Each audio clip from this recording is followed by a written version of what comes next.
Hi everyone, and welcome back to the YouTube channel. Today we are talking about dryer power cords. So if you've recently moved or if you're moving your laundry and your power supply doesn't match, you don't have to go call an electrician to switch your outlet. Most houses built 1996 and later or new builds have a 4-prong outlet. This is much more common in remodels and things.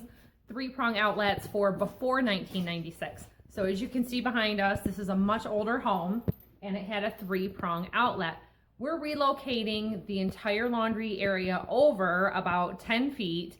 And in doing this, we're making sure that everything is to code for today. So we're switching to a 4-prong outlet, and I'll have my husband talk to you a little bit more. I'm gonna film him while he's doing the install, but this is just a Whirlpool brand electric dryer. We've already taken off the 3-prong outlet and serviced the inside of the dryer for fire safety. You remove all the lint inside. I have a separate video from many years ago. I'll put a link up here in the corner and you can find that to learn how to service your dryer. If you're moving your appliances around, it's a good time to do it at least once a year. October is fire safety month, so in my mind, I always know, check my dryer at the same time that I'm doing all of my smoke detectors and smoke alarms in the house, because they always remind you to do that when you fall back your clocks during daylight savings. So a tip that we want to share with you, and this is something that a lot of people struggle with, is when you buy this cord, you've got to make sure that you buy the right length. They have them in standard 4 and 6 feet. So for us, the plugs are going up into the floor joists above us. You want to be able to straighten it out. This comes packaged in like an 8-inch coil, like the size of a small dinner plate or dessert plate. You have to straighten it out, and to do that, what we always do is hang it either in the sunlight or by the furnace here. So then the heat and gravity is going to naturally release that tight coil from it sitting in a bag at the store and at the factory. And then we'll be able to use it nice and easy, and it'll go on the back of the dryer. Much easier for us than wrestling it. Okay. All right, here's something you gotta watch. A lot of people get very confused by this. Normal wiring, for instance, if they call it 10-2, 10-3, this is the gauge of wire, and this is how many coded wires there are. So then, of course, down here you'll say with ground. So if you look at this gray wire, there's actually 4 wires, because the 3 is the black, white, and red, and they don't count in this number your bare ground wire. Yet, this company, this is a dryer cord bag, they do it totally different. They call it 10-4. Well, it kind of is. If you'll notice on here, they coat all of theirs, and that is going to be the equivalent of the bare wire in that. So just so you know, don't let it confuse you. It's the same. So, for instance, on a water heater, they don't do it this way. You use 10-2. There's still 3 wires in the bag, or in the thing. So that's how they do it. So when you're buying these and buying these, they don't count it the same, I guess you'd say. So, yep. Another tip to share with you is if you've purchased a house and you've also purchased the appliances with the house, which you're bringing your own or you're getting new with you, don't let Lowe's or Home Depot or whoever you bought your new appliances take them away for you for free. If they're non-working, they're worth money in scrap metal, and people will come and get them if you post it on Facebook or Craigslist and give you money. Your local electric company or gas company also has a rebate recycling program. Locally here for us, we can go online, fill out a form, and they generally give you, I think it's $50 an appliance and $10 for small appliances like window air conditioners and maybe hot water heaters too, I don't remember. But they do that for refrigerators, freezers, washers and dryers, chest freezers. And then you don't have to pay somebody to come and haul it away who's going to go sell it, repair it and sell it, or scrap it out, or take it to the scrapyard. But used, if you were to put these in working condition for a set for a washer and dryer, and this is talking 2022, appliances are very expensive right now. Also backlogged because of factories and workloads. So just a washing machine by itself is running $800. You can sell this set between $400 and $500 in my area in Michigan. And I know if you're in other areas of the United States, it can be much, much higher. So look online, price your region, because then you're not just scrapping them and you're paying, you know, maybe your next electric bill. Okay, so there's an anti-strain device, and I'll show you what it looks like. The one that they included with the cord was actually a little bit different than this. This is for our outlet. But what it does is, part of it mounts on the inside of the dryer, and part of it mounts to the cord itself so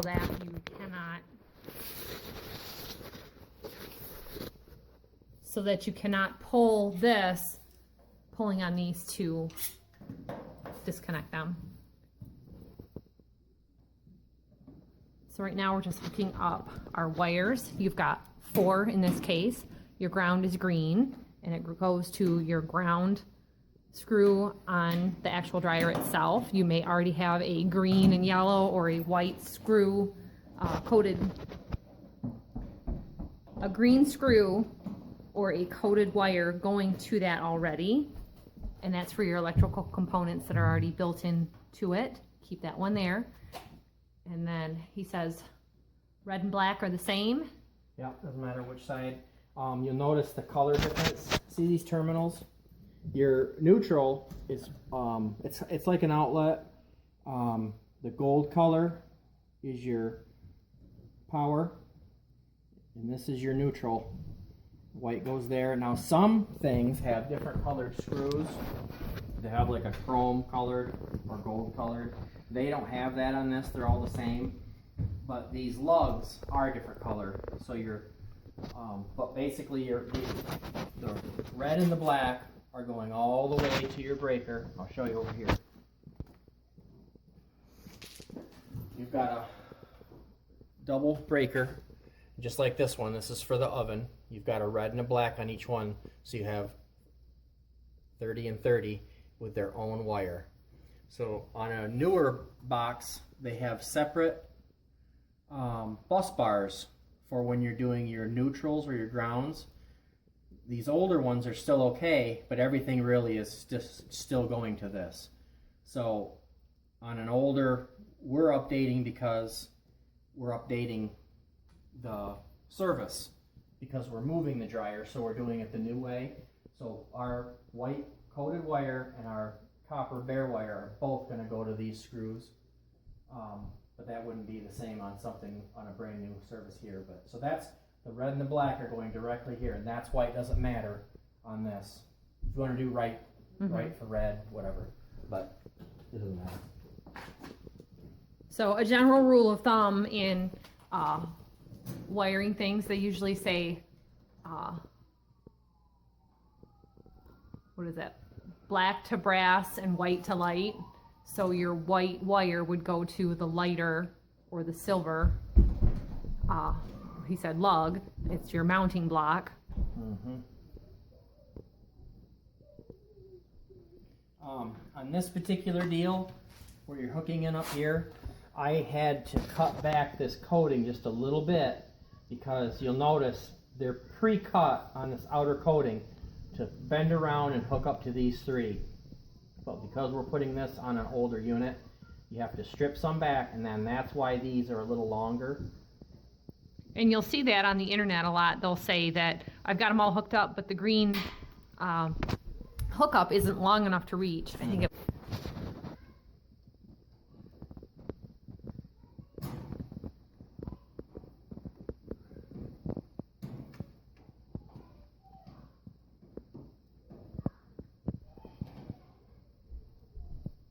So yeah, if you hook this up like these are made, your green is going to end up right over here, like 2 inches short.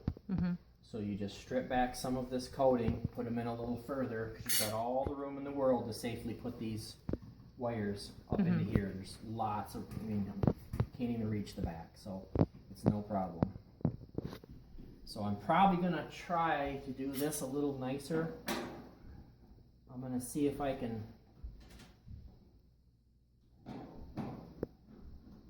maybe come up behind with this green one, because see how they're stacked up? Yeah. And that was on a slight angle. This doesn't look very nice. So. And there's a surface cover that goes over that that's gonna cover it up, but you want it to be able to shut properly also, to cover up all your wiring.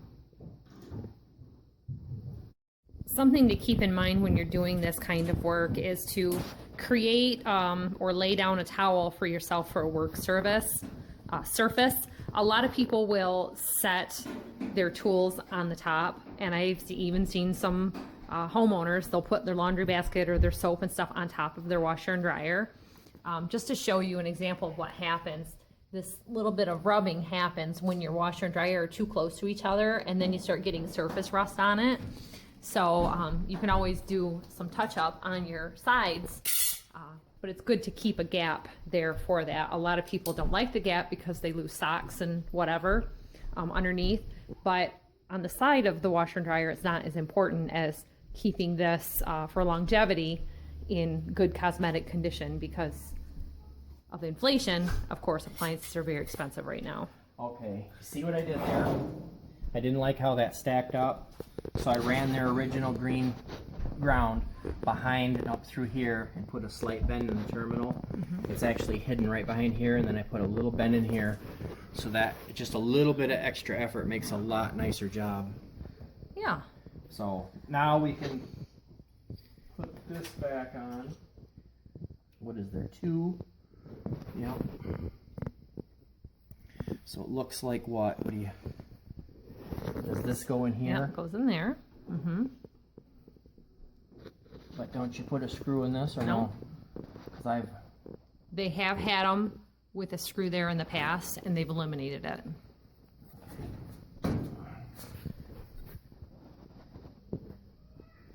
this. What they do at the factory is it's all stamped out, pre-cut and pre-drilled, whether it's going to be a gas or an electric dryer. So on a gas dryer, it doesn't have the notch the same. It goes straight across because your power cord's coming out the bottom. Okay, these are all tight. And then when I put my nut driver on, the screws they gave us on this particular brand of cord were not quality.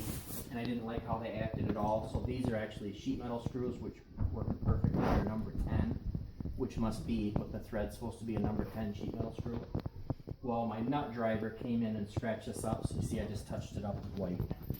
Because it's in a basement. It's a dry house, but you know. Yep, if you have any scratches, just like I said on the sides, it'll start to rust. Down the road, all that stuff shows up later if you don't take the time to do it. But that's how you do it right.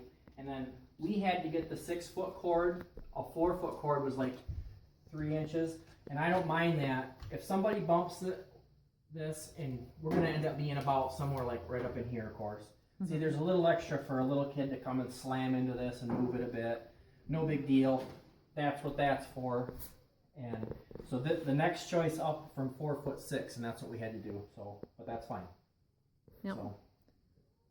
So thanks for watching, everybody. Give this video a thumbs up. I hope your dryer installation goes well for you, and we'll see you next time. Bye-bye.